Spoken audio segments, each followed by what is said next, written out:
Kata Nabi SAW dalam hadis sahih, Nabi SAW berkata, "Ya Allah, selalulah ijabah doanya Sa'ad." Jadi salah satu yang menonjol dari Sa'ad ini, di kalangan sahabat dikenal orang yang mustajab doa. Bahkan para sahabat sangat takut kalau punya masalah dengan Sa'ad. Karena apa saja dia bilang, "Ya Allah, lakukan ini," tiba-tiba langsung terjadi. Jadi doanya mustajab, tidak pernah doanya Sa'ad tidak diijabah oleh Allah. Dan ini sebagian ulama mengatakan karena keyakinan Sa'ad yang luar biasa kepada Allah, dan dia sudah masuk Islam dari dia masih muda sehingga amal solehnya cukup banyak. Di antaranya adalah kisah tentang Usama bin Qatadah. Ini ada satu orang dari suku Abs di Irak.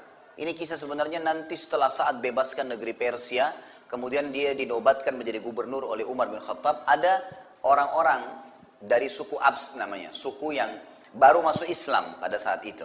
Kemudian rupanya dia ada rasa jengkel dengan Sa'ad ini, karena Sa'ad ternyata yang menembus wilayah tersebut, tapi dia sudah muslim, bernama Usama bin Qatadah. Dan orang ini diberikan julukan Abu Sa'adah. Jadi sempat suratnya sampai ke Umar bin Khattab, tapi tidak dijelaskan siapa, cuma mengatasnamakan seluruh masyarakat Irak. Umar bin Khattab pun akhirnya melihat surat tersebut.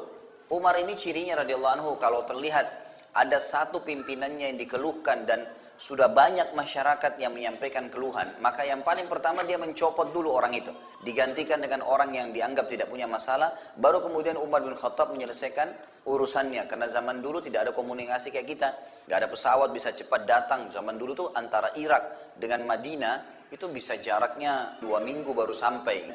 Maka Umar pun akhirnya mencopot Sa'ad radhiyallahu anhu, ditarik ke Madinah. Lalu keluhannya di situ adalah, sesungguhnya wahai Amir Mu'minin, Sa'ad ini tidak memperbaiki sholatnya. Sholatnya tidak benar nih. Maka Umar pun memanggil Sa'ad lalu berkata, "Wahai Sa'ad, apa benar? Kamu ini sholat gak benar?" Kata Sa'ad, "Wahai Umar, engkau mengetahui benar siapa saya. Sama-sama kita masuk Islam di Mekah. Bahkan saya lebih dulu masuk Islam daripada kamu. Saya adalah orang yang mengikuti sholat Nabi SAW. Sebagaimana Nabi SAW di 2 rakaat pertama sering membaca lebih panjang daripada 2 rakaat terakhir di Isya, di duhur, di asar. Begitu pula dengan 2 rakaat pertama maghrib dan 1 rakaat terakhirnya. Itu yang awal-awal rakaat pertama kemudian pasti lebih panjang daripada rakaat ketiga dan rakaat keempat. Dan saya sudah mengamalkan itu. Semuanya seperti dengan Nabi SAW. Jadi tidak ada yang perlu diragukan.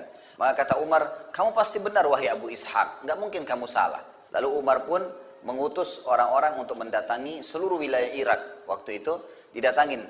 Tidak ada masjid kecuali dilewatin lalu ditanya tentang Sa'ad ini. Sampai akhirnya semua masjid menyebutkan tentang kebaikan Sa'ad. Sampai tiba di masjidnya Bani Abs. Dan kebetulan ternyata ini orang adalah kepala sukunya yang bernama Usama bin Qatadah ini.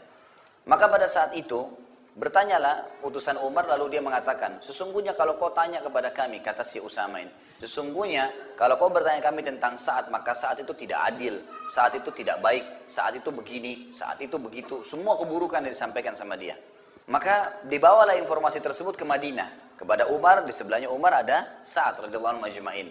Maka waktu Sa'ad dengar, Sa'ad mengatakan, "Ya Allah, kalau seandainya hambamu ini dusta," hambamu yang di sana maksudnya si Usama bin Qatadah, dia dusta dan dia hanya sekedar mencari masalah serta akan mengganggu kedudukan muslimin, karena kalau diganti amirnya, pemimpinnya pasti akan kacau, maka aku memohon kepadamu ya Allah agar engkau panjangkan umurnya dan engkau susahkan hidupnya dalam keadaan dia tua, serta masukkan dalam hidupnya segala macam fitnah. Maka beberapa tabi'in mengatakan bahwasanya kami menyaksikan orang itu yang sudah didoakan oleh Sa'ad sampai umurnya sudah sangat tua, mendekati 100 tahun, sampai-sampai saking tuanya keningnya itu sudah turun dan menutupi matanya, belum meninggal juga. Dan orang itu dalam keadaan miskin, meminta-minta makanan di jalanan. Tadinya dia kepala suku, serta kerjanya setiap hari kalau ada perempuan lewat selalu digangguin sama dia dalam kondisi umur begitu, kena fitnah. Maka kami melihat doa Sa'ad kena kepada orang tersebut, dan orang itu sering kali mengucapkan kata-kata, "Saya telah kena doanya Sa'ad, saya telah kena doanya Sa'ad." Ini salah satu riwayat yang menjelaskan tentang doa dia yang mustajab.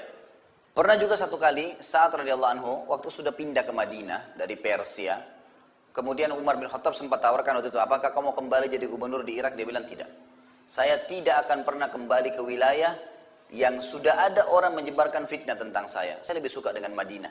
Maka Umar pun menerima, baiklah kamu silahkan di sini. Setelah itu sempat gubernur Madinah yang diangkat oleh Umar bin Khattab, ada seseorang yang bernama Marwan ibn Hakam. Marwan ibn Hakam ini gubernur Madinah sempat mengucapkan kata-kata begini, harta-harta yang kami bagikan untuk muslimin ini adalah harta kami pemiliknya, ini punya saya dan saya bagikan. Saat itu dengar itu, saat merasa orang ini sudah merasa harta muslimin adalah hartanya dia, tiba-tiba dia datangin istananya, seperti kita kalau sekarang mungkin kantor gubernurannya didatang, lalu saat mengatakan, wahai Marwan, apa kau mau saya berdoa untukmu? Karena sudah ditahu, kalau dia berdoa mustajab. Marwan tiba-tiba dalam riwayat ini dikatakan loncat dari singgasananya mengatakan, wahai Abu Ishaq, tolong jangan berdoa. Memang ini hartanya Allah, bukan harta kami. Gitu. Jadi itu contoh, karena orang-orang tahu, tersebar berita pada saat itu. Kisah yang lain, kisah dia dengan Umar bin Khattab. Umar pun khawatir dengan doanya Sa'ad. Jadi ada budaknya Sa'ad pernah jalan, kemudian ada angin yang kencang, tersingkap bajunya. Tidak sengaja. Waktu tersingkap bajunya ternyata nyantol di sebagian tubuhnya, sehingga orang ini tidak tahu kalau auratnya kelihatan. Umar bin Khattab pas lewat. Umar bin Khattab ini kalau lewat, di tangannya selalu ada tongkat. Jadi tongkat ini sering digunakan untuk mengingatkan orang kalau berbuat salah. Seperti kalau habis Isya, beliau sering keliling bawa tongkat. Kalau ada orang kumpul-kumpul di jalan ditanya, kenapa kalian kumpul-kumpul? Kalau bukan karena takziah, bukan karena ada orang sakit yang sedang dijenguk, kumpul-kumpul iseng, dipukulin sama Umar, pulang semua. Kalian mau di sini duduk nongkrong, buang-buang waktu, akhirnya sholat subuh dan sholat malam kalian terbengkalai, bubar. Jadi orang takut sama Umar pada malam. Umar bin Khattab juga kalau lihat kemungkaran langsung dihukum sama dia. Dilihatlah budak ini tersingkap. Lalu Umar bin Khattab mengambil, ada kayu kecil, dia pakai tongkatnya, karena dia tahu ini budak, diambil dipukul. Kenapa kau tersungkap auratmu? Dia bilang, saya tidak tahu. Tapi Umar sempat mukul. Saat sempat lewat, lalu saat tahu ini budaknya dia. Saat mengatakan, wahai Umar, jangan kau pukul dia. Umar rupanya dalam kondisi pas memukul budak ini, itu sempat saat menahannya dan saat pun dipukul oleh Umar. Lalu saat mengatakan, baiklah, saat ke samping ngangkat tangan, mau berdoa. Lalu Umar bin Khattab lari mengejar saat, lalu memberikan tongkatnya mengatakan, hukumlah saya. Ini silakan kisosnya. Saya sudah pukul dia, pukul saya juga. Karena Umar pun khawatir nih kalau berdoa berbahaya nih. Mustajab doa. Jadi kasus-kasus seperti ini ada terjadi memang dalam kehidupan beliau. Bahwasanya beliau terkenal orang yang sangat mustajab doa. Sehingga membuat orang-orang khawatir sekali kalau sampai punya masalah dengan Sa'ad radhiyallahu anhu.